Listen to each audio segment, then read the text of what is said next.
pelayanan itu atau serviceability, kecepatan, kompetensi, kegunaan, dan kemudahan produk untuk diperbaikin. Kalau ada masalah-masalah itu bisa segera diperbaiki. Kalau estetika atau estetik, bagaimana suatu produk dari sisi konsumen. Jadi estetika itu semacam keindahan, bukan sih? Ya, bagaimana tampak luar suatu produk, rasanya maupun bau. Jadi semacam estetik, ya kayak keindahan dari suatu produk. Jadi dilihat dari konsumen itu menilai jasa yang diberikan itu seperti apa. Terus kalau perceived quality itu kualitas yang dipersepsikan. Jadi konsumen memiliki informasi tentang produk secara tidak langsung. Jadi kan kayak tadi, kalau misalnya persepsi sama harapan, persepsi lebih oke daripada harapan, berarti kan kualitas yang diberikan juga memuaskan. Oke, itu dimensi pengukuran jasa. Nah ini, sekarang saya lanjutkan ke model service quality atau faktor service quality yang ada 5 tadi. Jadi ada service sama expected service. Ini kayak yang sudah kita bahas. Jadi kalau perceive itu yang harapan apa yang ekspektasi.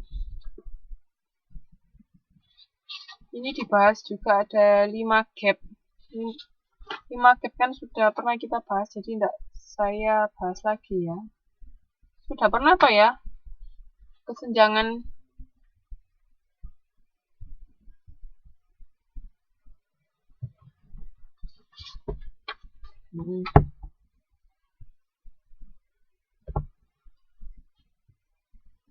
perceive itu layanan yang diterima apa yang diharapkan.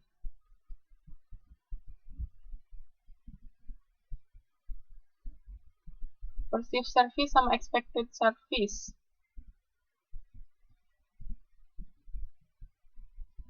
Jadi kualitas jasa itu seberapa jauh perbedaan antara kenyataan dan harapan pelanggan.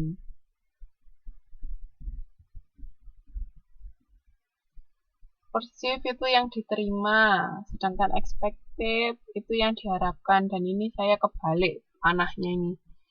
Jadi kalau expected lebih besar daripada perceive itu berarti tidak bermutu. Tapi kalau expected lebih kecil daripada perceive itu berarti bermutu. Ini saya kebalik ya.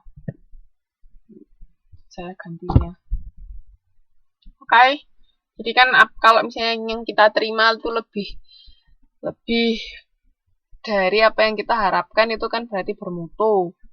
Tapi kalau enggak, kalau misalnya yang kita harapkan itu jauh lebih dari yang kita terima, berarti tidak bermutu. Tapi kalau seimbang, berarti ya memuaskan.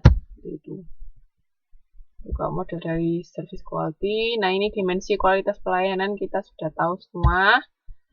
Silakan dipelajari lagi. Terus gap-gapnya ini juga sudah kita bahas sebelumnya toh. Tidak saya bahas lagi di sini. Ini bisa dilihat di gambarnya aja secara sekilas. Di halaman berapa? Di halaman 7.16. Itu ada gap 1, gap 2, gap 3, gap 4 itu tinggal dilihat dari alurnya aja. Jadi apa sama apa. Kayak misalnya gap 4 itu komunikasi eksternal sama service delivery. Terus kayak kalau yang service quality itu gap kelima ya. Yang tadi expected sama perceive itu dia masuk ke gap 5. Jadi kesenjangan antara kualitas jasa yang diharapkan sama yang diterima itu yang gap yang kelima. Kesenjangan yang kelima, jangan lupa. Oke, silakan dibaca lagi, kan kita sudah bahas kapanan itu. Di sini ada mau ditanyakan enggak?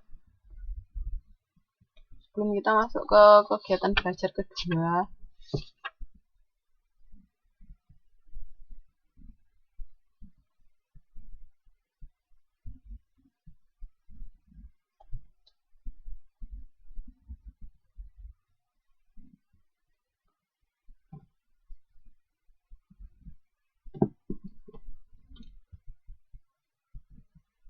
Enggak, Mbak, enggak ada kuis.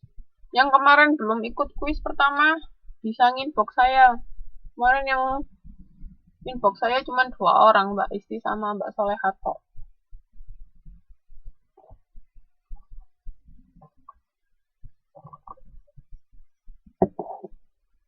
Yang belum kuis bisa nginbox saya. Yang nggak bisa hadir nilai presentasi bisa ganti sama ngirim video. Kuis ya ada soal nanti dijawab gitu, Mbak. Kayak biasanya itu dulu kuis.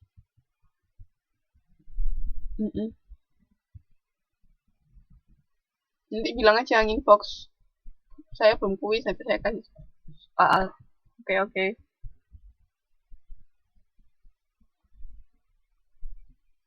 Ada yang mau ditanyakan?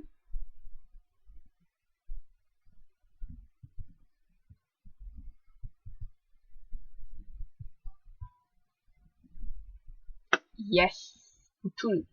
Presentasi tugas kedua.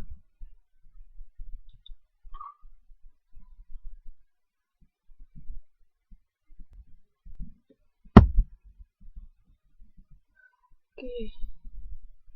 Saya lanjutkan ya kalau ada pertanyaan. Jadi kegiatan belajar kedua itu tentang pengelolaan kapasitas dan permintaan. Oke, Mbak. Nah, siklus permintaan itu periode waktu pada saat permintaan mengalami lonjakan dan penurunan sebelum kembali lagi seperti semula. Jadi siklus permintaan kan kayak yang waktu kita bahas tentang pricing itu kan ada peak season. Nah, peak season itu saat dimana permintaan itu melonjak. Jadi permintaan sangat banyak dari konsumen. Nah, itu gimana cara kita mengatasi, itu bisa dibahas di sini. Jadi strategi mengelola permintaan, membagi permintaan berdasarkan segmen pasar itu bisa. Terus mengelola permintaan pada kondisi-kondisi yang berbeda. Bisa dia take no action, bisa reduce demand, increase demand, terus inventory demand by reservation system, sama inventory demand by formalized queuing. Jadi kalau take no action itu berarti ya udah misalnya di sini ada di halaman 7.28 itu ada kapasitas tidak cukup, kelebihan demand atau kelebihan kapasitas tidak cukup demandnya. Jadi karena kebanyakan permintaan sampai kapasitas jasa yang diberikan tidak cukup. Tapi di sisi lain ada yang kapasitasnya berlebih, demandnya atau permintaannya yang kurang.